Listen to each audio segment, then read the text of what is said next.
Welcome to the Symposium Investor Series. Today I'm speaking with Hedley Widdup. Hedley's a manager of the Lion Selection Group.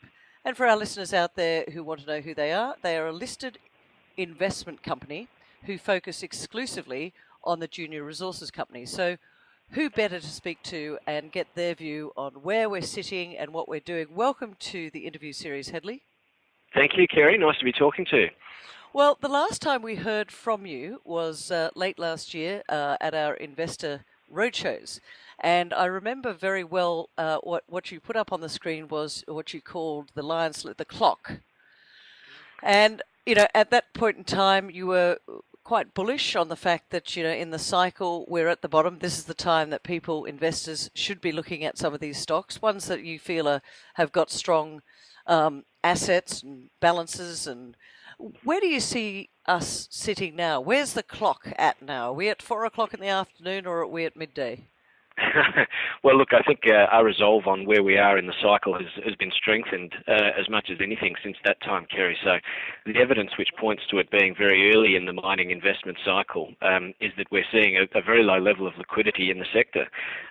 Some of the majors trade reasonably well, but as you go down into smaller and smaller companies, particularly the ones which are pre-production, they're struggling to raise money. And the bell ringer for that, I suppose, is the IPO activity in the space. And we've seen very little to no IPOs of Australian mining companies onto ASX since about mid last year. The activity early this year has been fairly thin on the ground. There has been one or two, but not very many to speak of. So whilst that activity remains depressed, I think we can confidently say that liquidity is low.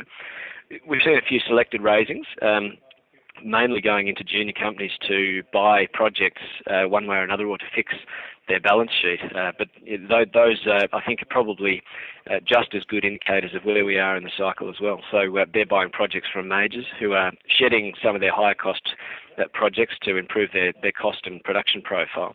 And some of the juniors who think that they can inject perhaps better management or a leaner cost structure into those projects have come along and done it. And that's also indicative of the stage in the cycle that we're at. So I think in December last year we were saying it was 3 o'clock. There is a possibility it's moved perhaps to 4 o'clock, although it's more like it's still definitely early in the cycle and a good time to be looking for investments. Hedley, you mentioned that there's low liquidity in the sector. Why is that a key indicator for you? What's that signalling for you? Well, liquidity is a direct indicator of sentiment, and sentiment is what drives the cycle. So when investors feel that they're able to make a lot of money from investing in mining, they pump money in, and valuations, price to earnings ratios, for example, increase. And when liquidity and sentiment are low, there's very little money goes into the space. And mining is a very capital-intensive business, so if there's not much capital availability to build projects, then the sector goes on to slow down. People will stop making investment decisions for new projects. They'll wind back on expansions of projects, and all of the associated investment activity which goes along with it in terms of building new companies and exploring shuts down or becomes very, very slow. And I guess if you start to see that shut down and becoming slower and slower, at some point in time, there's going to be that supply-demand deficit, which means it's all going to crank up again because prices will start to increase. Is that how you see it? Oh, I think so, yeah.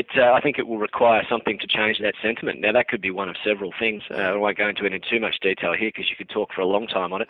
And I dare say in Broken Hill I'll say a fair bit more about it, but something in the nature of a large and impressive exploration discovery, or a change in commodity prices, or even just a shift of risk money away from one sector back towards mining could very well precipitate that. But I think it's very important to say that time after time for the last 50 or 60 years, which is about as far back as the data goes, and I would say that it goes back further than this, we've seen mining cycles that start from a low level, sentiment builds, there is an investment boom, and then there's a crash, and then the whole thing happens over and over again. And what we've seen from about 2011 through till 2013 was essentially the crash phase. So we're right at the bottom now, and I think we probably have a period of time to wait for things to improve, but I don't see any material downside from here for the sector as a whole.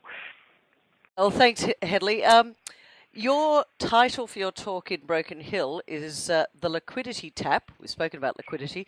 The Liquidity Tap and the Year of the Horse. Now, last year was the year of the snake. This year is the year of the horse. Why have you popped that into the title? Well, It was a bit of a veiled reference, I suppose, but thinly veiled towards China, which any person investing in mining at the moment is thinking about what the Chinese economy is going to do over the next 5 years and 10 years, and how that's going to influence commodity prices. Now, I don't think that commodity prices are as critically important to mining equities as perhaps a lot of other people do. There are a lot of things which drive sentiment, and commodity prices are one of them, but not necessarily the sole driver. But even so, China is very important to what happens in the mining space, not only in terms of liquidity, but also in terms of buying projects and doing other things of their own right, rather than necessarily just driving market sentiment. Now, the year of the snake, I think, I'm not a feng shui expert, but what I've been told by my friends who are is that the year of the snake was probably auspicious for people who were wanting to make investment decisions, but felt that they needed to be cautious during that period of time. The year of the horse loosens off a lot of those emotions, so I would expect that anyone who's driven by feng shui, and perhaps people are in a business sense, perhaps they aren't, might feel a little bit easier with the capital constraints. But look, there's also an underlying thematic that whilst there was a leadership changeover in China, which has taken place over the past 18 months or so, the new leadership have now very strongly consolidated their power base, have gone on a bit of a corruption witch hunt, although perhaps that was to flush out some of the people that they didn't want as competitors. Either way you look at it, relationships in China are now cemented for what will be the next 8 to 10 years of business, and outbound investment can now take place with a lot more enthusiasm. Perhaps now we don't know what the enthusiasm is from China, but I would expect that they can make much faster decisions than they've been able to over the last 18 months, and much more willingly. So I think if we're looking for signals of what's going to happen in the mining space, then keeping one eye on China and just what their investment activity is going to be quite important for what happens next for us as well, in turning on or off the liquidity tap. Well, you talk about China. We always talk about China. What about India? Same sort of population. Is that going to play into our commodity space at all? Well, it's a good question. I haven't been around long enough to recall what people were talking about before they talked about China. And I've heard a lot of people say, well, India is completely different. It's interesting, there's that expression, it's different this time. It's always different this time. And I sense that India certainly has the potential to consume a lot in the way of commodities. It's a much different bureaucracy. So trying to mobilise as many people as China has from poverty into the middle class, which is essentially driven all this urbanisation and construction and commodity consumption on the back of all that, is going to be a much different kettle of fish in India. Although what we're seeing is a potential for a leadership changeover in India now, which will go from one party to another and a much more progressive leader, may mean that there is a much bigger potential for commodity consumption out of there. Now, whether it will be as large, I'm not sure, but India certainly has the potential that some of the economies, Korea and Japan were much smaller than China, and even so, they had a large impact on commodity demand. So it doesn't need to be a particularly large shift in demand which India precipitates, which means it's a low amount per person, which they need to be doing in terms of increased consumption. But you needn't think just about steel and copper and things like that from construction. India is an enormous agricultural economy as well, and the new government may very well bring about changes which encourage a larger consumption of phosphates and potash and other fertilisers like that as well. So it's not just the fixed construction space that you need to look at there, I think, is the way I feel about India at the moment. I think that's a very, very good point. Hedley, we welcome you speaking with us today. Your talk will take place in Broken Hill on Tuesday, the 27th of May at 10 a.m. And by the sounds of things, you've got a lot to tell us when we get to Broken Hill. Well, I hope so. I plan to impress. Thank you, Kerry. Thanks for talking with us. Pleasure.